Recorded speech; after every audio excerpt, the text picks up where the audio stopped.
और इधर दावोस में मुख्यमंत्री हेमंत सोरेन के नेतृत्व में झारखंड सरकार के प्रतिनिधिमंडल ने राज्य में निवेश के सहमति पत्र पर हस्ताक्षर कर दिया है और अब इसके तहत टाटा स्टील ने 11,000 करोड़ के निवेश के प्रति अपनी प्रतिबद्धता दोहराई है। New age green steel technology के तहत नए क्षेत्रों में निवेश होगा, जिससे पर्यावरण का संरक्षण भी जरूर होगा। दावोस में विश्व आर्थिक मंच के सम्मेलन में झारखंड में बड़े निवेश के लिए समझौता हुआ है। हेमंत सोरेन के नेतृत्व में झारखंड सरकार के आधिकारिक प्रतिनिधिमंडल ने टाटा स्टील के शीर्ष नेतृत्व के साथ महत्वपूर्ण बैठक की। इस दौरान टाटा स्टील ने झारखंड में new age green steel technology के तहत निवेश की प्रतिबद्धता दोहराई। साथ ही लेटर ऑफ इंटेंट और सहयोग पत्र पर हस्ताक्षर किए गए। निवेश new age green steel technology में होगा और 11,000 करोड़ से ज्यादा के निवेश की तैयारी है। इससे राज्य में बड़े पैमाने पर रोजगार सृजन होगा। नीदरलैंड, जर्मनी के इनोवेशन का फायदा उठाया जाएगा और प्रकृति से सामंजस्य के साथ बदलाव होगा। सहयोग पत्र के मुताबिक मेल्ट टेक्नोलॉजी में 7,000 करोड़ का निवेश किया जाएगा। कॉम्बी मिल परियोजना में 1,500 करोड़, जबकि टिन प्लेट विस्तार परियोजना में 2,600 करोड़ रुपए का निवेश होगा। सत्ता पक्ष से हेमंत सोरेन के विकास का विजन बता रहा है। देखिए, एक बहुत महत्वपूर्ण घटनाक्रम जिसमें टाटा स्टील के साथ एमओयू, साथ ही अन्य बहुत सारी कंपनियों से वार्ता अंतिम स्तर पर है। कई एक और एमओयूज होने की संभावना है। इस दौरे से झारखंड में औद्योगिक क्रांति का ये पहला चरण होगा। औद्योगिक क्रांति के मार्ग प्रशस्त होंगे, नए नए उद्योगों की स्थापना होगी। पर्यावरण का ध्यान रखते हुए यहाँ के स्थानीय लोगों को कैसे रोजगार मिले, उसका मार्ग प्रशस्त होगा।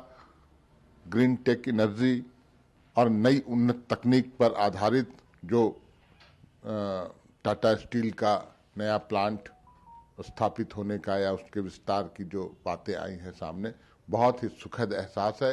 यह झारखंड के लिए बहुत ही गौरव की बात है कि टाटा के द्वारा इस राज्य में एक और फैक्ट्री लगाई जाएगी, उद्योग लगाए जाएंगे और उसमें 11,000 करोड़ रुपए का लागत होगा।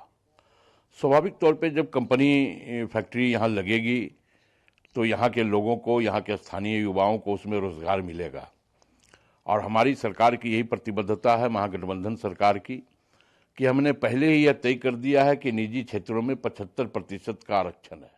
राज्य में निवेश को विपक्ष भी विकास के लिए जरूरी बता रहा है। टाटा स्टील ने जब इसके लिए सहमति जताई तो बीजेपी ने झारखंड के लिए बेहतर कदम बताया। ये अच्छी बात है, अगर झारखंड में ऐसा निवेश हुआ है तो ये बहुत ही सुखद है।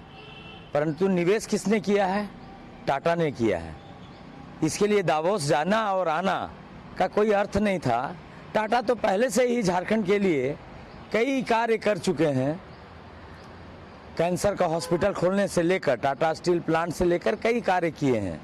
तो मुझे लग रहा है कि अगर कोई विशेष रूप से अगर हेमंत जी वहां से कुछ नहीं लाते हैं तो माना जाएगा कि यह सिर्फ सैर सपाटा था। मुख्यमंत्री की वर्ल्ड विमेन लीडर्स फोरम के प्रतिनिधियों से मुलाकात हुई है, जिसमें महिला राजनीतिक नेतृत्व को सशक्त बनाने, विशेषकर हाशिए पर रहने वाले वर्गों से आने वाली महिलाओं के लिए झारखंड सरकार के साथ एक सहयोगात्मक ढांचा स्थापित करने की इच्छा जताई गई।